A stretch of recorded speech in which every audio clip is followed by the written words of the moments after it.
Hi hello praise the Lord Bible in Telugu audio channel స్వాగతం. మరొక episode కి సుస్వాగతం. బైబిల్లో చూసినట్లయితే ప్రతి ఒక్క మాట మన హృదయాన్ని తాకే విధంగా ఉంటుంది. సో దయచేసి ఇలాంటి వాక్యాల కోసం మీరు దయచేసి మా ఛానల్ ని సబ్స్క్రైబ్ చేయండి, షేర్ చేయండి, లైక్ చేయండి.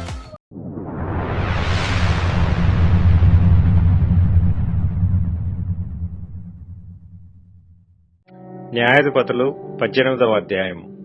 ఆ దినములలో ఇశ్రాయేలీలకు రాజు లేడు, మరియు ఇశ్రాయేలీల గోత్రములలో ఆ దినము వరకు దానీయులు స్వాస్థ్యము పొంది ఉండలేదు. గనుక ఆ కాలమున తాము నివసించుటకు తమకు స్వాస్థ్యము వెదుకుకొనుటకై వారు బయలుదేరియుండిరి. ఆ దేశ సంచారము చేసి దానిని పరిశోధించుటకై దానీయులు తమ వంశస్థులందరిలో నుండి పరాక్రమవంతులైన 5 మనుషులను జొర్యా నుండియు ఎష్తాయేలు నుండియు పంపి, మీరు వెళ్లి దేశమును పరిశోధించుడని వారితో చెప్పగా, వారు ఎఫ్రాయిమీయుల మన్యముననున్న మీకా ఇంటికి వచ్చి అక్కడ దిగిరి.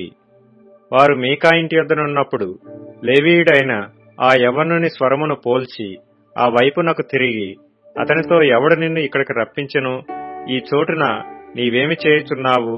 ఇక్కడ నీకేమి కలిగి ఉన్నదని అడుగగా, అతడు మీకా తనకు చేసిన విధము చెప్పి, మీకా నాకు జీతమిచ్చుచున్నాడు, నేను అతనికి యాజకుడనై ఉన్నానని వారితో చెప్పెను.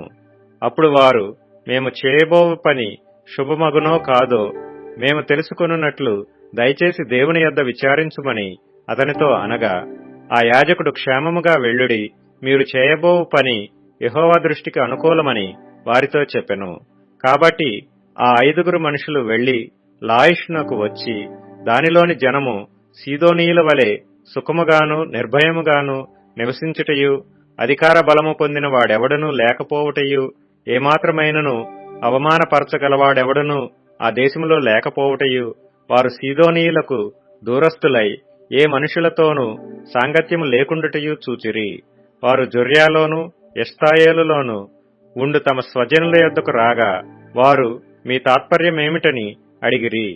అందుకు వారు, లెండి, వారి మీద పడుదము. ఆ దేశమును మేము చూచితిమి, అది బహు మంచిది. మీరు ఊరకనున్నారేమి? ఆలస్యము చేయక బయలుదేరి ప్రవేశించి ఆ దేశమును స్వాధీనపరుచుకొనుడి. జనులు నిర్భయముగానున్నారు గనుక మీరు పోయి వారి మీద పడవచ్చును. ఆ దేశము నలుదిక్కుల విశాలమైనది. దేవుడు మీ చేతికి దానిని అప్పగించును. భూమిలోనున్న పదార్థములలో ఏదియూ అచ్చట కొదవలేదనిరి. అప్పుడు జొర్యాలోను ఎష్తాయేలులోను ఉన్న దానీయులైన 600 మంది యుద్ధాయుధములు కట్టుకుని అక్కడ నుండి బయలుదేరి యూదాదేశమందలి కిర్యత్యారీములో దిగిరి. అందుచేతను నేటి వరకు ఆ స్థలమునకు దానీయుల దండని పేరు. అది కిర్యత్యారీమునకు పడమటనున్నది. అక్కడ నుండి వారు ఎఫ్రాయిమీల మన్య ప్రదేశమునకు పోయి మీకా ఇంటికి వచ్చిరి.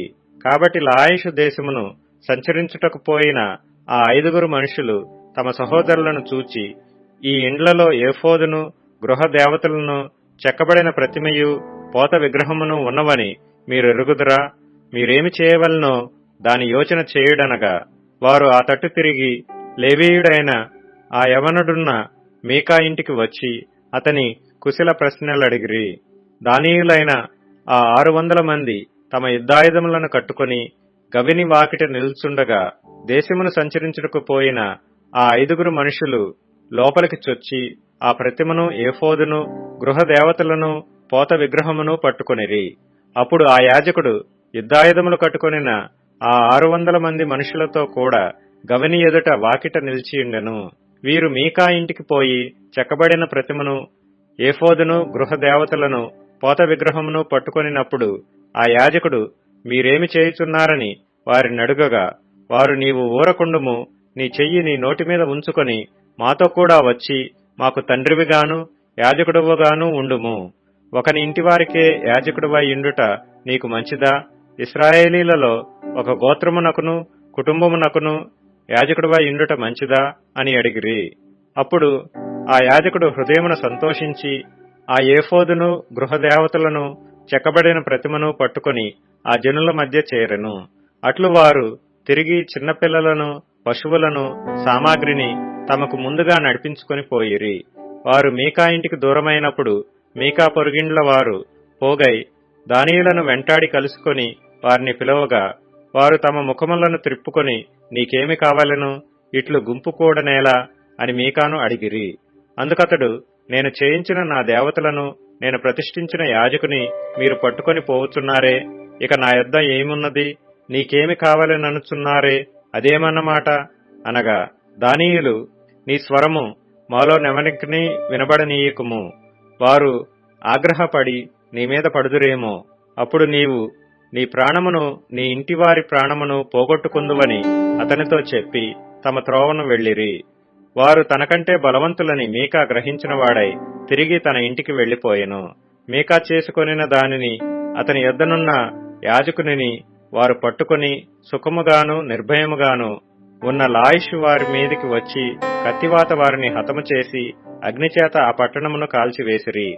అది సీదోనుకు దూరమైనందునను వారికి అన్యులతో సాంగత్యమేమీయూ లేనందునను వారిలో ఎవడనూ తప్పించుకొనలేదు. అది బేత్రెహోబునకు సమీపమైన లోయలోనున్నది. వారొక పట్టణమును కట్టుకుని అక్కడ నివసించిరి. ఇశ్రాయేలుకు పుట్టిన తమ తండ్రి అయిన దానును బట్టి ఆ పట్టణమునకు దాను అని పేరు పెట్టిరి. పూర్వము ఆ పట్టణమునకు లాయిషు అని పేరు.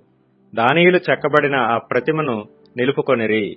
మోషే మనుమడును గిర్షోను కుమారుడునైన యోనాతానను వాడును వాని కుమారులను ఆ దేశము చెరపట్టబడు వరకు దానియుల గోత్రమునకు యాజకులయ్యుండిరి. దేవుని మందిరము షిలోహులోనున్న దినములన్నిటినూ వారు మీకా చేయించిన ప్రతిమను నిలుపుకొనియుండిరి. ఈ ఎపిసోడ్స్ మీకు నచ్చినట్లయితే దయచేసి like and share and subscribe చేయండి. అదేవిధంగా మీకు ఎటువంటి ప్రేర్ రిక్వెస్ట్ ఉన్నా డిస్క్రిప్షన్ ఉన్న లింక్ ని క్లిక్ చేసి మాకు తెలియజేయాల్సిందిగా కోరుచున్నాను. Thank you.